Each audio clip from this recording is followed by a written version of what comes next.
Indonesia didirikan berdasarkan ketuhanan yang Maha Esa, kemanusiaan yang adil dan beradab, persatuan Indonesia, kemudian kerakyatan yang dipimpin oleh kebijaksanaan dalam permusyawaratan perwakilan dan keadilan bagi seluruh rakyat Indonesia.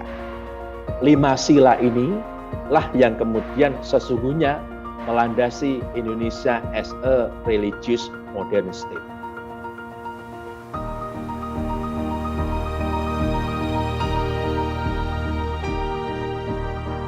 Religious modern state itu dibangun berbasis pada semangat religiositas dan semangat kebangsaan yang harus berdiri sederajat. Kedua-duanya adalah penting bagi Indonesia untuk menyongsong tantangan zaman ke depan di era revolusi industri 4.0.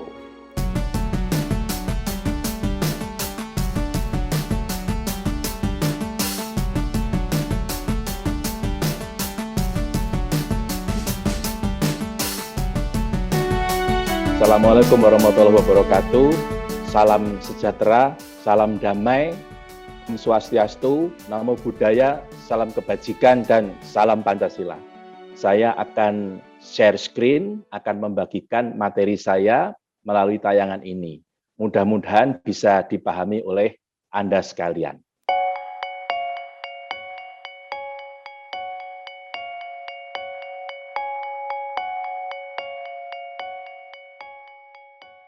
Yang saya berikan ini, materi yang saya sampaikan ini bertema urgensi nilai-nilai religiusitas dan kebangsaan. Saudara-saudara sekalian, jadi kebangsaan adalah sesuatu yang bersifat subjektif dari kelompok masyarakat yang mensyaratkan pentingnya persatuan dari yang berbeda. Kebangsaan atau nationality sekali lagi adalah sikap aktif, bersifat subjektif, yang tentu kita harus membedakan dengan apa yang disebut dengan negara. Kalau berdirinya sebuah negara, itu memerlukan syarat-syarat hukum yang merupakan syarat-syarat objektif. Syarat-syarat objektif itu adalah, pertama, negara itu atau disebut negara kalau memenuhi syarat. Pertama, harus ada wilayahnya yang tertentu batas-batasnya. Yang kedua, ada pemerintahan yang legitimate, diakui oleh rakyatnya. Yang ketiga, ada rakyat yang diikat dalam satu kesatuan yang ada di dalam suatu wilayah negara. Jadi singkatnya, untuk berdirinya sebuah negara itu ada syarat objektif, yaitu ada penduduk, ada wilayah, dan ada pemerintahan. Dan ada syarat keempat, yaitu kemampuan untuk melakukan hubungan internasional. Nah, itu yang disebut dengan syarat-syarat objektif, syarat-syarat yang ditentukan oleh ketentuan hukum, dan syarat itu harus empirik, harus nyata. Itu ditentukan di dalam Konvensi Montevideo tahun 1933 di pasal 1. Nah, itu berbeda dengan yang namanya kebangsaan atau nationality. Kalau negara atau keberadaan negara memerlukan syarat objektif, maka kebangsaan itu memerlukan syarat subjektif, yaitu keinginan dari warga untuk bersatu ya dari yang berbeda-beda itu. Oleh karena itu, dikatakan bahwa kebangsaan itu tidak bersifat alami. Ada kehendak bersama untuk melanjutkan kehidupan bersama. Dan tentu hal itu dilandasi oleh kesamaan pandangan hidup, nilai-nilai yang dipegang oleh masyarakat bersangkutan dalam melanjutkan kehidupan hidup secara bersama dalam suatu wilayah yang itu disebut sebagai negara. Jadi di dalam negara ada semangat kebangsaan yang harus dibangun. Dengan demikian, maka bisa disebut bahwa kebangsaan adalah titik yang mempertemukan perbedaan-perbedaan yang ada di dalam masyarakat. Sebagaimana kita ketahui bahwa sebelum Indonesia merdeka pada tahun 1945, maka sesungguhnya Indonesia ini merupakan negara yang terdiri dari kerajaan-kerajaan ya, yang tersebar di Nusantara. Jadi kebangsaan itu tentu memerlukan kerelaan ya. Untuk menumbuhkan kebangsaan tentu harus ada kerelaan dari para raja-raja pada masa lalu itu untuk melebur menjadi satu, menjadi bangsa Indonesia. Dan itu upaya-upaya untuk melebur, upaya-upaya untuk melakukan pendekatan supaya raja-raja ini melebur menjadi satu sebagai bangsa Indonesia, itulah yang dilakukan oleh para pendiri bangsa ini. Berbicara tentang kebangsaan, maka di dalam sejarahnya juga kebangsaan itu merupakan bentuk reaksi terhadap kesewenang-wenangan. Kebangsaan itu di dalam historisitasnya merupakan kesadaran tentang adanya musuh bersama yang harus dilawan bersama.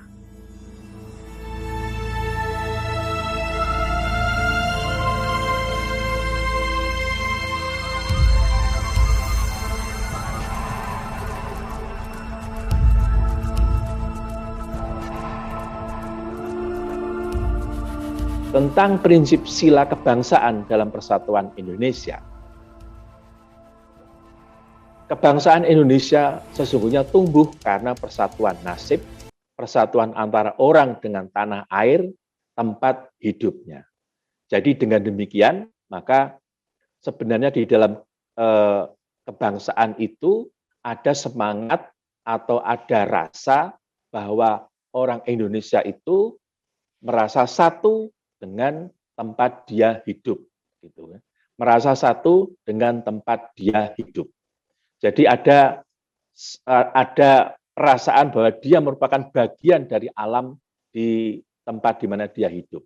Inilah kosmologi yang sebenarnya hidup di bangsa-bangsa timur yang di dalamnya juga termasuk bangsa Indonesia. Nah, berbicara tentang persatuan Indonesia, persatuan Indonesia itu didasarkan pada semangat kebangsaan dan religiusitas. Dan didasarkan pada kesadaran tentang realitas adanya keberagaman dan kebangsaan ini yang mewujud dalam persatuan Indonesia ini menumbuhkan rasa saling menghormati. Jadi ada elemen-elemen penting di dalam persatuan Indonesia, yaitu didasarkan pada semangat kebangsaan dan religiusitas, menyadari adanya realitas keberagaman, dan yang ketiga, kebangsaan menimbulkan rasa saling menghormati. Untuk itulah, maka perlu ditumbuhkan rasa cinta tanah air dan persatuan untuk selalu ada di dalam jiwa di bangsa Indonesia. Apalagi menyambut revolusi 4.0 ke depan. Ini menjadi penting ya, karena dari segala sisi Indonesia harus survive menghadapi revolusi 4.0. Kebangsaan mempunyai elemen-elemen yang penting, yaitu semangat religius, semangat untuk melindungi alam lingkungan hidup, dan semangat untuk melindungi manusia dalam kehidupan. Semangat untuk menghargai kehidupan manusia, dan juga menghargai keberagaman. Jadi inilah ada 3 elemen penting setidaknya, yaitu religiusitas sebagai pengakuan atau sikap kepasrahan kita tentang sesuatu yang ada lebih tinggi dari kita yang telah mentitahkan kita. Yang kedua, semangat untuk melindungi alam dan lingkungan hidup yang juga merupakan ciptaan Tuhan Yang Maha Esa, dan semangat untuk sesama melindungi manusia bersama-sama menghormati hak asasi. Karena masing-masing manusia juga adalah ciptaan Tuhan Yang Maha Esa. Jadi kebangsaan itu pun juga mengalir dari semangat religiusitas. Nah, berikutnya, dalam rangka itulah maka untuk menjaga dan membangun semangat kebangsaan itu menjadi hal penting. Menjaga dan membangun semangat kebangsaan itu harus dikonkretkan dalam tindakan-tindakan yang nyata. Di dalam uraian ini, secara struktur, saya membagi menjadi 3 hal yang harus dilakukan dalam rangka menjaga dan membangun semangat kebangsaan, yaitu melalui proses-proses kelembagaan, yang kedua melalui proses-proses regulasi, yang ketiga melalui proses-proses pembudayaan. Ketiga hal itu harus dilakukan secara simultan, secara bersama-sama. Nah, kalau kita melihat menjaga dan membangun semangat kebangsaan melalui proses-proses kelembagaan, maka hal-hal yang pokok yang perlu dilakukan antara lain adalah memperkuat komitmen sebagaimana yang telah tertuliskan dalam konsensus dasar sebagaimana pernah ditetapkan oleh Majelis Permusyawaratan Rakyat, yaitu Pancasila, Undang-Undang Dasar 45, NKRI, dan Bhinneka Tunggal Ika. Ini harus menjadi komitmen bersama dari segenap bangsa Indonesia. Yang kedua juga menjaga dan membangun melalui proses-proses kelembagaan juga menyangkut di bidang politik luar negeri, pertahanan keamanan, dan juga politik dalam negeri. Jadi misalnya di dalam politik dalam negeri adalah pembuatan regulasi-regulasi yang ada di daerah. Maka harus ada pengawasan terhadap regulasi-regulasi yang ada di daerah supaya itu tidak menyimpang dari ideologi Pancasila. Nah, terkait dengan apa yang baru saja saya sampaikan adalah menjaga dan membangun semangat kebangsaan melalui proses-proses regulasi. Nah, terkait dengan proses-proses regulasi ini, yang harus dilakukan adalah membangun regulasi yang berwawasan 4 konsensus dasar dan juga melaksanakan evaluasi regulasi yang bertentangan dengan 4 konsensus dasar. Sebagaimana kita ketahui, di Indonesia ini yang terdiri dari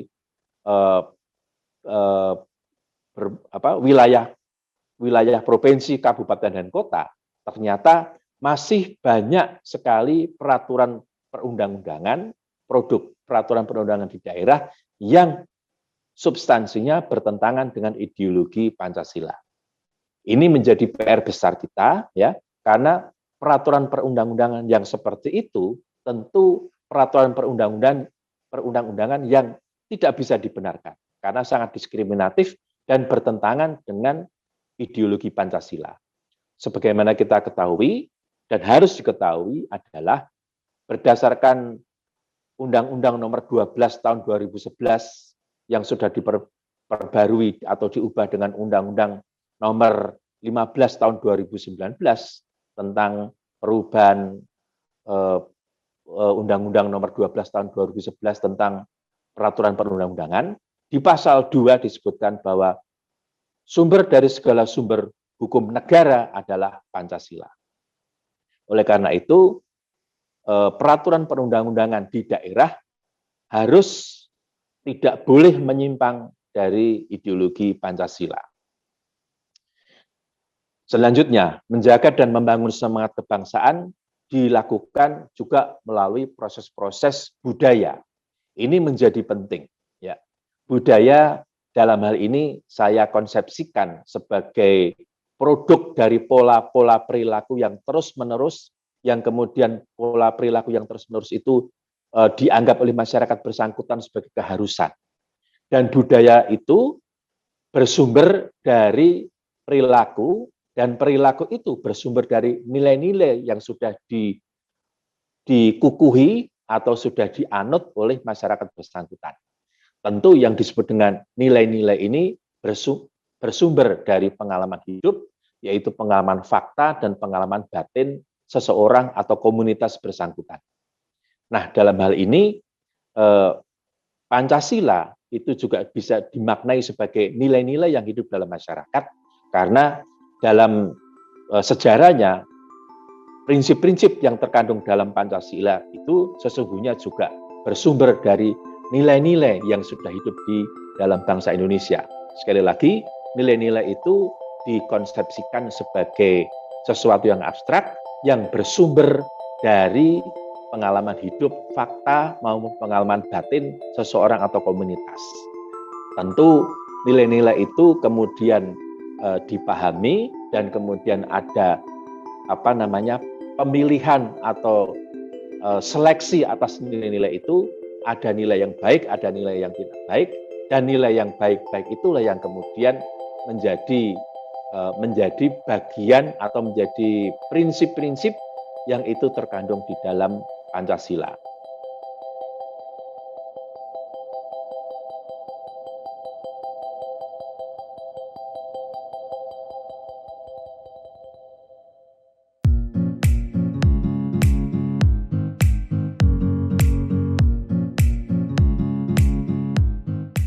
Kebangsaan menjadi modal dalam membangun Indonesia sebagai religious modern state. Religiositas dan kebangsaan itu mempunyai hubungan yang sangat terkait erat. Kedua-duanya penting. Menjaga religiositas itu penting, tetapi sekaligus menjaga kebangsaan itu juga merupakan hal penting. Keduanya juga dalam rangka menjaga keberlanjutan bangsa. Indonesia sebagai negara modern yang religius. Jadi Indonesia as a religious modern state itu mengadopsi dua gagasan-gagasan besar, gagasan barat dan gagasan timur ya. Nah, kita akan melihat lebih lanjut gagasan barat dan gagasan timur yang itu bersinergi diterima oleh para pendiri bangsa ini untuk mendirikan bangsa Indonesia yang kemudian saya konsepsikan Indonesia as a religious modern state. Kalau kita lihat, maka dari filsafat barat, kita menerima ajaran-ajaran tentang penekanan pada hak-hak individual. Ya. Di dalam filsafat barat itu ada pemisahan antara agama dan filsafat. Dibangun secara dialektis, dan filsafat barat itu berciri mencari dan membuktikan kebenaran. Filsafat barat sangat didominasi dalam paradigma Aristotelian. Nah, jadi secara ringkas dapat dikatakan ciri dari filsafat barat itu adalah rasional sekali. Dan filsafat barat yang seperti itulah yang mendasari tatanan sosial masyarakat barat. Nah, terkait dengan filosofi atau filsafat barat dan filsafat timur. Filsafat barat itu sangat menekankan pada hak individual, ada pemisahan antara agama dan filsafat, dibangun secara dialektis, dan filsafat barat itu mencari dan membuktikan kebenaran secara empirik. Jadi intinya adalah mencari pembuktian. Filsafat barat sangat dinamis dalam paradigma Aristotelian. Jadi yang seperti inilah yang mendasari tatanan sosial masyarakat barat.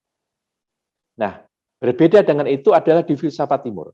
Filsafat timur ini sangat menekankan pada kebersamaan atau togetherness. Yang kedua, tidak ada pemisahan antar agama dan filsafat. Ya, tidak ada pemisahan antar agama dan filsafat. Dibangun secara dialektis, artinya itu dari satu proses ke proses berikutnya itu selalu terkait, dan berparadigma pada kepasrahan dan percaya. Kalau di filsafat barat itu pada pembuktian. Dia tidak percaya kalau itu belum bisa dibuktikan. Tetapi dalam filsafat timur itu yang dibangun adalah kepasrahan dan percaya. Filsafat timur sangat mengedepankan keabadian atau eternality. Sedangkan filsafat barat itu pada dinamika, pada perubahan. Nah, filsafat barat dan filsafat timur ini, saudara-saudara sekalian, itu juga menjadi sesuatu yang dipelajari dan dipahami oleh para pendiri bangsa ini dan kemudian disinergikan, ya, disinergikan. Artinya para pendiri bangsa ini ya bisa dikatakan mensinergikan produk-produk tatanan sosial masyarakat Barat yang bersumber dari filsafat Barat dan sekaligus produk tatanan sosial dari masyarakat Timur yang bersumber dari filsafat Timur. Nah, kalau dari produk tatanan sosial masyarakat Barat, maka kita bisa menemukan beberapa warisannya, misalnya tentang bentuk negara republik. Yang kedua, demokrasi atau kedaulatan rakyat. Yang ketiga, nomokrasi atau negara hukum. Lalu konsep negara kesejahteraan atau welfare state. Yang kelima adalah sistem hukum modern, the legal modern system. Jadi, republik, demokrasi, nomokrasi, negara kesejahteraan, dan sistem hukum modern itu adalah warisan produk tatanan sosial masyarakat Barat yang juga kita adopsi. Sedangkan dari produk tatanan sosial masyarakat Timur, kita para pendiri bangsa menerima gagasan-gagasan besar tentang kekeluargaan, religiositas, kebersamaan, musyawarah, dan juga penghargaan atas kearifan lokal. Jadi ini yang dari filsafat Timur yang kita terima, yang diadopsi oleh para pendiri bangsa.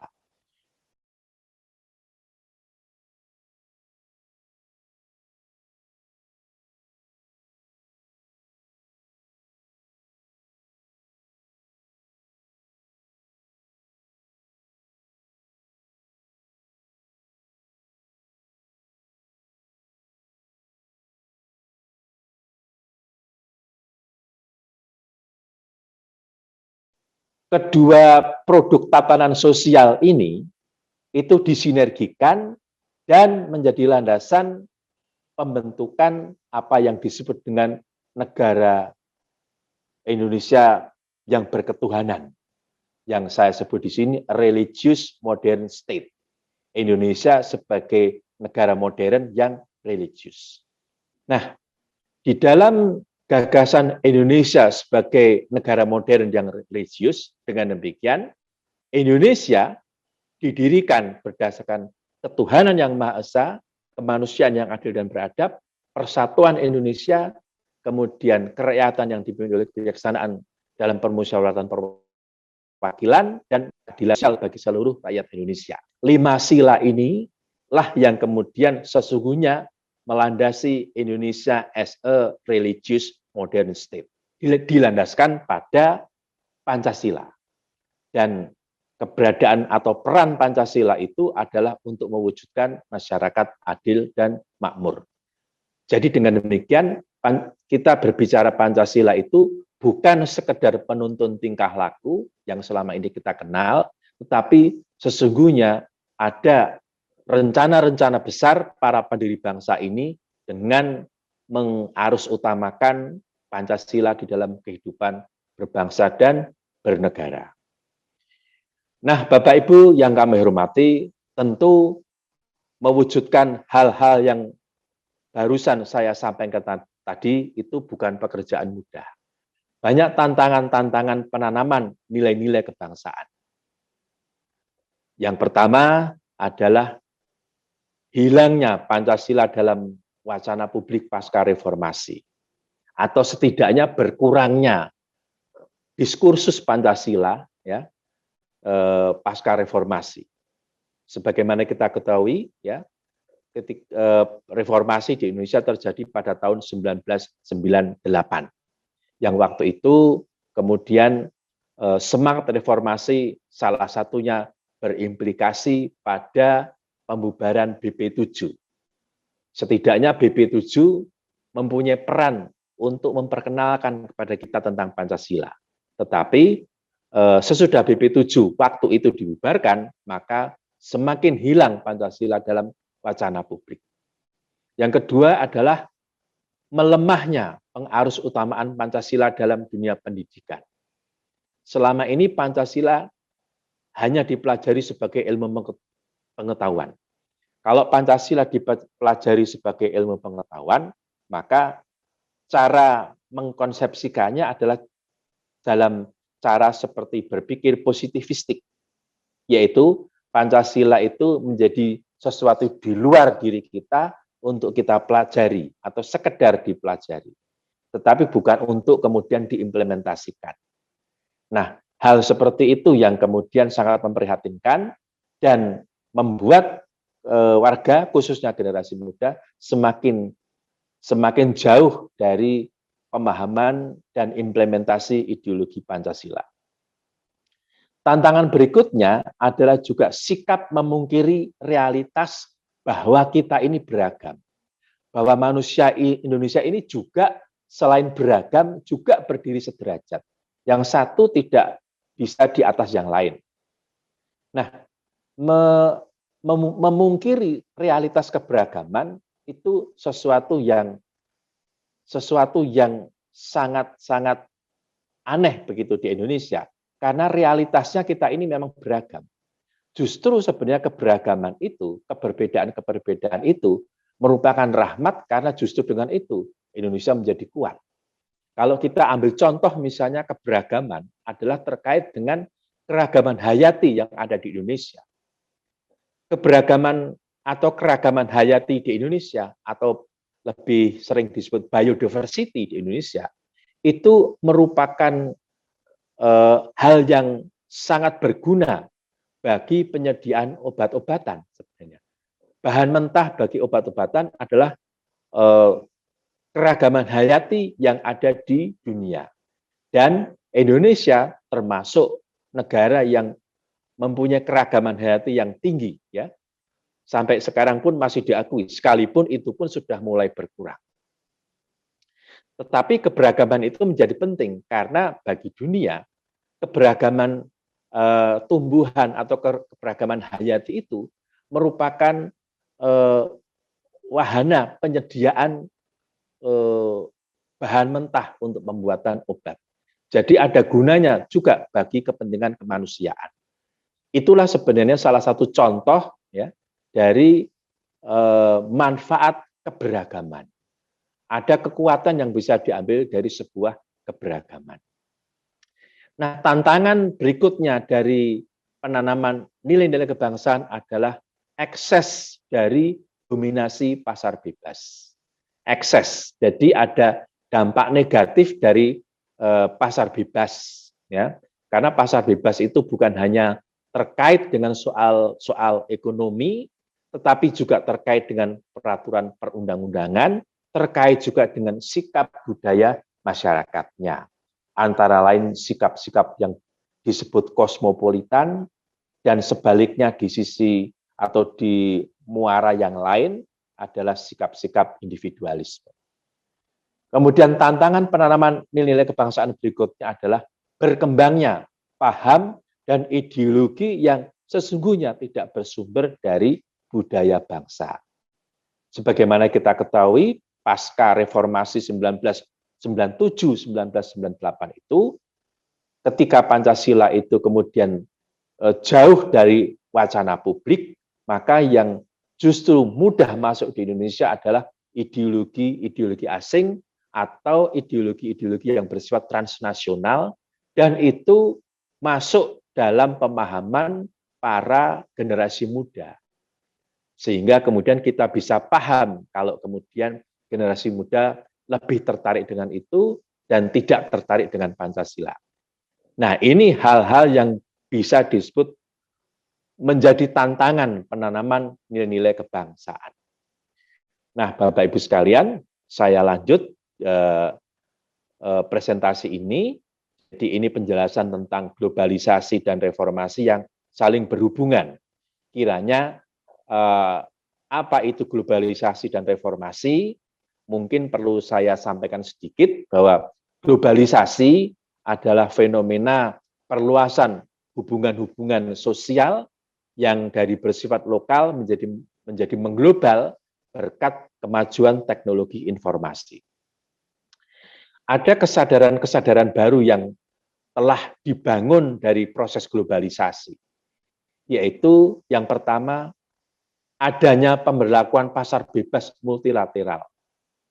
Yang kedua, globalisasi menimbulkan kesadaran di bidang HAM dan demokrasi. Yang ketiga, globalisasi menuntut adanya minimalisasi peran negara. Kemudian yang berikutnya, globalisasi juga menuntut adanya tata kelola pemerintahan yang baik. Yang berikutnya, globalisasi juga memberikan kesadaran tentang perspektif gender, tentang perspektif bagaimana sesungguhnya dan seharusnya laki-laki dan perempuan itu berperan di dalam masyarakat, ya, dan bagaimana penghargaan atas kedudukan laki-laki dan perempuan. Atribut gender selalu harus diperhatikan, misalnya dalam pembuatan peraturan perundang-undangan atau dalam pembuatan kebijakan. Selanjutnya, globalisasi juga memberikan kesadaran tentang perlunya perlindungan lingkungan hidup. Jadi, globalisasi juga menimbulkan kesadaran-kesadaran positif selain ada ekses-ekses negatifnya.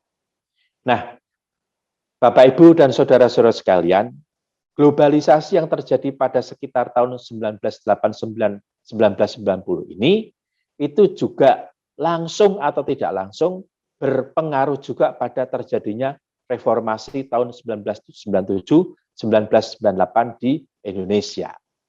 Sebagaimana kita ketahui, reformasi 1997-1998 itu juga merupakan peristiwa yang mengandung tuntutan-tuntutan, ya. Pertama, penghormatan hak asasi manusia. Yang kedua, tuntutan demokratisasi di segala bidang.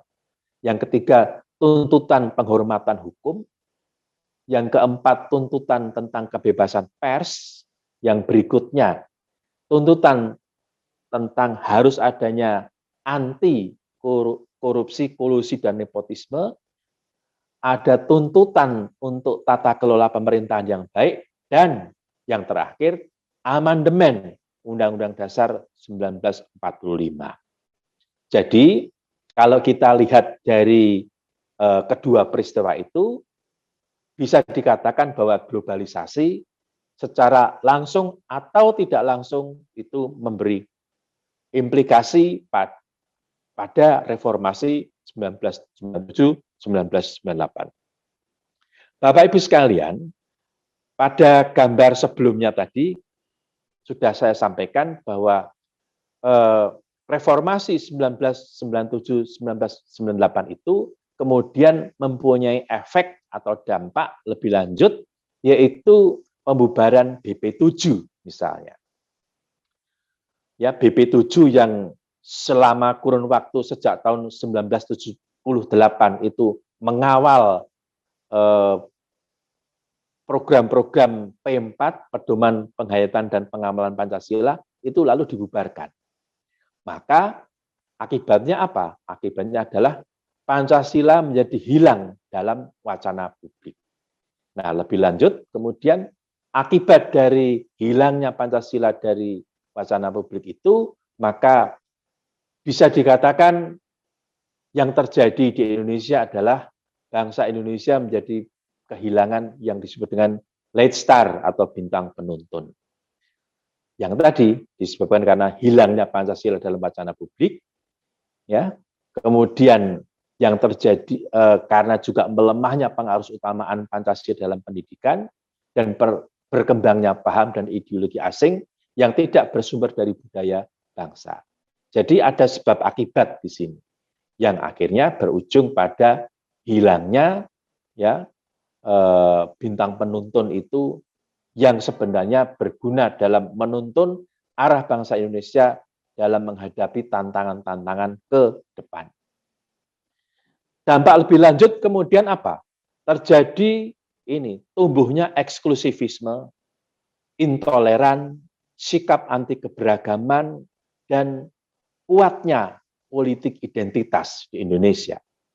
Selain itu juga tumbuh semangat individualisme, kosmopolitanisme, sikap-sikap sektarian, lalu sikap-sikap ahistoris, sikap-sikap yang menyangkal tentang kebenaran sejarah menyangkal tentang jasa-jasa para pendiri bangsa ini.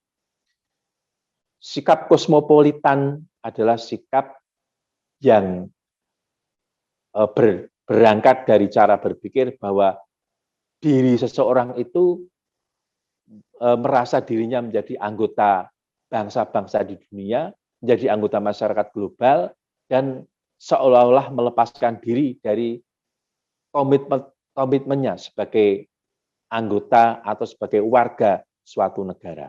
Sikap kosmopolit, sikap yang selalu merasa seolah-olah tidak ada yang membatasi dirinya, sebagai warga suatu negara. Nah, jadi sikap-sikap yang saya sebutkan ini adalah sikap-sikap atau keadaan yang muncul dari hilangnya Pancasila di dalam wacana publik, dan juga karena hilang dalam wacana pendidikan, dan juga sudah tidak banyak dibicarakan ya dalam kebijakan-kebijakan publik. Nah, hal ini semua juga berakibat hilangnya semangat kebangsaan. Jadi dalam beberapa kurun waktu kita juga jarang membicarakan masalah kebangsaan. Sesuatu yang penting yang mempertemukan kita sebagai masyarakat bersama-sama di dalam dunia realitas, di dalam alam fakta. Nah, Bapak, Ibu, dan saudara-saudara sekalian, lalu apa yang harus dilakukan? Tentu untuk membicarakan apa yang harus dilakukan, kita berangkat dari dampak yang baru saja saya sebutkan tadi. Sehingga kalau ditanyakan apa yang harus dilakukan untuk memupuk semangat kebangsaan yang itu berguna dalam rangka membangun religious modern state, maka yang harus dilakukan adalah menghadirkan kembali Pancasila dalam wacana publik dengan metode secara bertanggung jawab. Yang kedua, memperkuat pengarus utamaan Pancasila dalam pendidikan, lalu menghadirkan atau menyadarkan tentang adanya realitas keberagaman, sesuatu yang tidak bisa dipungkiri di Indonesia. Yang berikutnya adalah untuk selalu makin meningkatkan pemahaman bahwa kita ini berdiri sederajat satu sama lain, sehingga harus saling menghormati, harus saling menjaga kesederajatan ini melalui kesepakatan-kesepakatan. Jadi semua peraturan perundang-undangan harus dibuat melalui proses-proses berbasis kesepakatan. Karena kesepakatan itu merupakan bentuk pengakuan akan kesederajatan manusia. Lalu apa yang harus dilakukan lebih lanjut adalah menghadirkan ekonomi berbasis Pancasila untuk mewujudkan keadilan sosial. Ini menjadi penting karena sesungguhnya Pancasila itu diproyeksikan untuk mewujudkan keadilan sosial dan kesejahteraan umum. Dan itu bisa dilakukan melalui pencapaian sasaran-sasaran pembangunan, dan sasaran-sasaran pembangunan itu dilaksanakan berbasis regulasi yang tidak boleh bertentangan dengan ideologi Pancasila. Lalu apa yang harus dilakukan berikutnya? Tentu adalah mengaktualisasikan Pancasila sesuai dengan tantangan zaman di era sekarang dalam rangka menyongsong revolusi 4.0. Nah, kemudian yang berikutnya adalah menumbuhkan sikap inklusivisme. Jadi kita menjadi masyarakat yang terbuka, menjadi masyarakat yang toleran, lalu mengobarkan semangat keberagaman, ya, diversitas, lalu menumbuhkan perasaan sesama bangsa di antara mereka yang tinggal di bumi Indonesia ini. Ditumbuhkan semangat perasaan sesama satu bangsa. Yang berikutnya tentu harus dihilangkan sikap-sikap yang mengarah pada individualisme, kosmopolitanisme, sikap sektarian, dan sikap ahistoris. Nah, Bapak Ibu yang kami hormati, saudara-saudara sekalian, ini adalah modal menuju Indonesia sebagai religious modern state. Nah, jadi demikian Bapak Ibu sekalian dan saudara-saudara sekalian, ya, terkait dengan apa yang telah kami sampaikan, kesimpulannya adalah bahwa religious modern state itu dibangun berbasis pada semangat religiusitas dan semangat kebangsaan yang harus berdiri sederajat. Kedua-duanya adalah penting bagi Indonesia untuk menyongsong tantangan zaman ke depan di era revolusi industri 4.0. Apa yang telah saya sampaikan, semoga ini bermanfaat untuk kita semua. Salam Pancasila.